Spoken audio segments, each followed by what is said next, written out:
Hello everyone, welcome to question answer channel. तो आज हम करने जा रहे हैं फिजिक्स का chapter number 11 human eye and the colourful world के एमसीक्यूज। तो चलिए शुरू करते हैं। पहला क्वेश्चन आ रहा है आपके सामने। The band of colours is called. Band of colours को क्या कहा जाता है? तो आपका राइट आंसर क्या है? It is called as spectrum. Band of colours को बोला जाता है स्पेक्ट्रम। अगले क्वेश्चन पे बढ़ते हैं। Red colour is dash colour. Red colour क्या होता है? तो आप सबको याद रखना है कि रेड कलर सबसे ज्यादा लीस्ट डेविएटेड कलर होता है। इसकी डेविएशन सबसे कम होती है। अगला क्वेश्चन आ रहा है आपके सामने। Dash is maximum deviated colour. तो अगर रेड सबसे लीस्ट है तो सबसे ज्यादा मैक्सिमम होता है वॉयलेट। विबग्योर वी सबसे नीचे होता है और आर सबसे ऊपर। तो आर सबसे कम डेविएशन शो करता है और वी सबसे ज्यादा। अगले क्वेश्चन पे बढ़ते हैं। The phenomena of light responsible for the working of human I is. अब हम सबको पता है कि ह्यूमन आई जो होती है वो एक लेंस होती है। तो लेंस के थ्रू रिफ्लेक्शन तो हो नहीं सकता, तो क्या हो सकता है? Refraction. So it works on refraction of light. Next question. The ratio of real depth to the apparent depth is called. Real depth और apparent डेप्थ की रेशियो कहलाती है refractive index. Next question. During total internal reflection angle of incidence should be dash than the critical angle.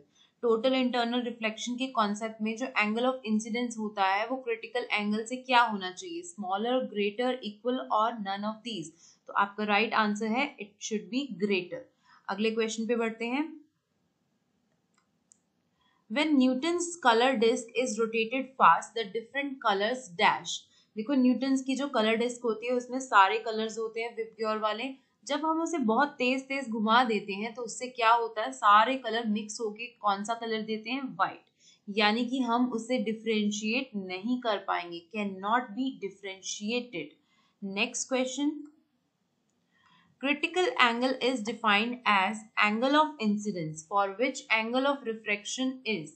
Critical angle क्या होता है? वो angle of incidence होता है जिसके लिए angle of refraction क्या होगा? 90 डिग्री। ठीक है। नेक्स्ट क्वेश्चन पे बढ़ते हैं। When a ray passes through a prism dash.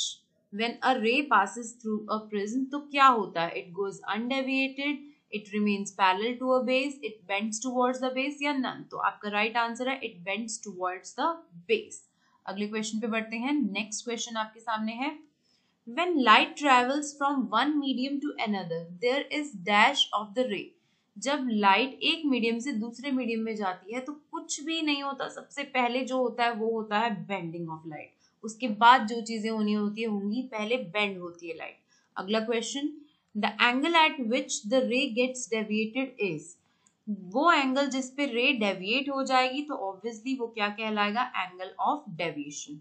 Next question. आपको यहाँ पे एक नीचे डायग्राम दिख रहा है, तो आपको इसमें क्या बोला जा रहा है कि आफ्टर ट्रेसिंग अ रे of light through a glass prism a student marked angle of incidence, angle of refraction, angle of emergence and angle of deviation. उसने अपनी तरफ से आई, आर, ई और डी को मार्क कर दिया है। आपको ये बताना है क्या उसने जो मार्किंग की है वो करेक्ट है। तो आपको बताना है द करेक्टली मार्क्ड एंगल्स कौन कौन से हैं। तो ये बिल्कुल सही है क्योंकि ये एंगल ऑफ इंसिडेंस है, ये नॉर्मल के साथ एंगल ऑफ इंसिडेंस बन गया है। यहाँ पे ये एंगल ऑफ रिफ्रैक्शन होना चाहिए था लेकिन ये डेविएशन कर दिया।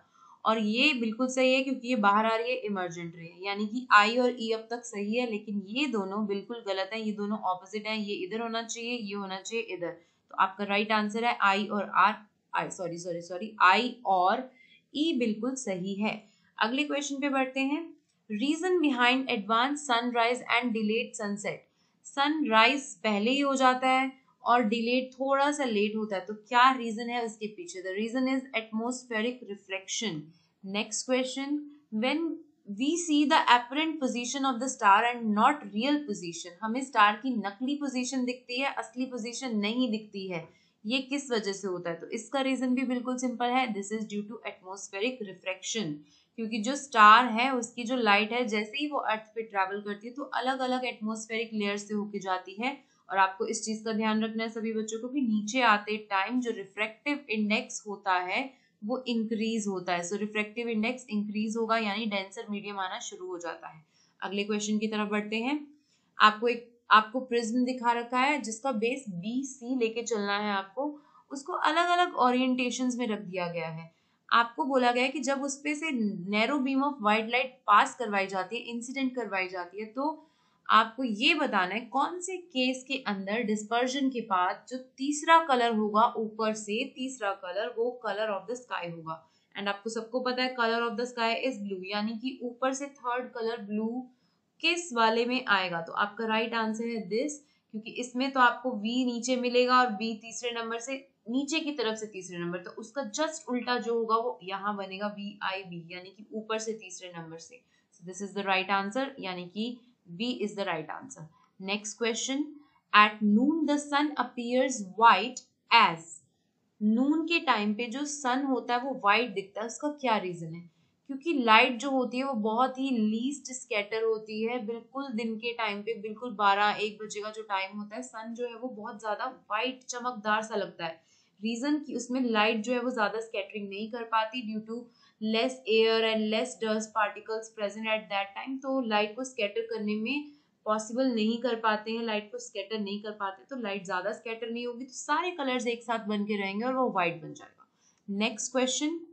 Twinkling of stars is due to atmospheric dispersion of light by water droplets, reflection of light by different layers, या scattering of light by dust particles, और इंटरनल रिफ्लेक्शन ऑफ लाइट। तो राइट आंसर है refraction. सीधा सीधा answer atmospheric refraction होती है, क्योंकि हर लेयर का रिफ्रैक्टिव इंडेक्स क्या होता है? बिल्कुल अलग। अगले क्वेश्चन पे बढ़ते हैं। The clear sky appears blue because. जो स्काई होता है बिल्कुल साफ, वो बिल्कुल ब्लू दिखता है, उसका क्या रीजन है? तो उसका रीजन क्या है कि वॉयलेट और ब्लू कलर जो होते हैं वो सबसे ज्यादा स्कैटर होते हैं बाकी सब लाइट के कंपैरिजन में। ठीक है, सो इस वजह से हमें हर तरफ ब्लू ब्लू स्काई दिखाई देता है। अगला question. Which of the following statements is correct regarding the propagation of light of different colors of white light in air? यहाँ पे ये वाली बात बहुत ध्यान से समझिए। इन एयर अगर व्हाइट लाइट की बात की जाए तो सारे के सारे जो कलर्स होते हैं वो सेम स्पीड से चलते रहेंगे जब तक वो एयर में है। कोई भी लाइट स्पेसिफिकली अलग स्पीड नहीं दिखाती है, अगर वो अलग मीडियम में जाएगा तब आपको उसकी स्पीड में चेंजेस दिखेंगे। अगला question. The danger signals installed at the top of tall buildings are red in colour. जो डेंजर सिग्नल्स होते हैं ज्यादातर आपने देखा होगा उनमें रेड कलर का यूज होता है, तो ये हमें इजीली दूर से भी दिखाई देते हैं, चाहे बाकी सारे कलर्स हो, लेकिन रेड बहुत ज्यादा चमकता है। तो इसका रीजन क्या है? इसका रीजन है कि ये बहुत कम स्कैटर होता है, क्योंकि रेड कलर जो होता है वो लीस्ट डेविएटेड कलर है, बहुत ज्यादा वेवलेंथ होती है, सो इस वजह से स्मोक फॉग कुछ भी उसका नहीं बिगाड़ सकते, वो जैसा है वैसा दिखाई देता है, स्कैटर नहीं होता। अगला question. Which of the following phenomena contributes significantly to the reddish appearance of the sun at sunrise or sunset? Sunrise के टाइम पे और सनसेट के टाइम पे जो सन है वो हमें रेडिश दिखाई देता है, उसके पीछे क्या रीजन है? उसका रीजन है स्कैटरिंग ऑफ लाइट। ठीक है, ये फिनोमेना वहां पे काम करता है। अगला question. The bluish colour of water in deep sea is due to same scattering of light ही इसका रीजन बनेगा, क्योंकि लाइट स्कैटर होती है तभी हमें पर्टिकुलर कलर दिखाई देगा। Next question. एक स्टूडेंट जो है वो एक डायग्राम को ऑब्जर्व कर रहा है। A student is observing the diagram showing the path of a रे of light passing through a glass prism. Glass prism के थ्रू एक लाइट पास कर रही है, तो आपको ये बताना है कि जो angle of incidence, he would find that for all angle of incidence the ray of light bends. सभी एंगल ऑफ इंसिडेंसेस के लिए जो रे ऑफ लाइट है वो कैसे बेंड होगी? तो आपका आंसर क्या होगा? ध्यान से पढ़िए। आंसर बिल्कुल आपके सामने है कि हमें पता है जब लाइट रेयरर मीडियम से डेंसर में जाती है वो तो टुवर्ड्स द नॉर्मल जाती है, और जब डेंसर से रेयरर जाती है तो अवे फ्रॉम द नॉर्मल जाती है, यानी कि ये टुवर्ड्स द नॉर्मल बेंड होगी जब एंटर करेगी अंदर प्रिज्म में, और अवे फ्रॉम द नॉर्मल जाएगी जब वो इमर्ज आउट यानी कि बाहर निकलेगी। सो this will be the right answer. अगला क्वेश्चन, नेक्स्ट क्वेश्चन पे बढ़ते हैं।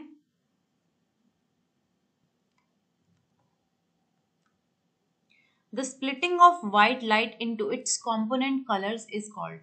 जब white light अपने कलर्स में टूट जाती है, स्प्लिट हो जाती है, तो उस फिनोमिना को क्या बोलते हैं? उसे बोला जाता है dispersion of light. Next question पे बढ़ते हैं। In an experiment to trace the path of a ray of light through a glass prism of different values of angle of incidence, a student would find that the emergent ray, जब trace किया जा रहा है path of रे, जब glass prism में से light pass हो रही है, तो अलग अलग एंगल ऑफ इंसिडेंस के लिए स्टूडेंट ने क्या ऑब्जर्व किया कि जो इमर्जेंट रे होती है वो क्या होती है? तो आपका राइट आंसर है it bends at an angle to the direction of incident ray. Next question पे बढ़ते हैं।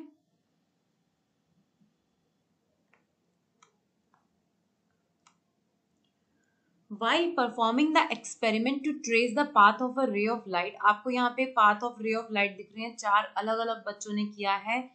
4 students marked the incident ray and emergent ray in their diagrams in the manner shown below। ये first student ने किया है, ये second ने किया है, ये थर्ड ने किया है, ये फोर्थ ने किया। आपको बताना है करेक्ट कौन सा है।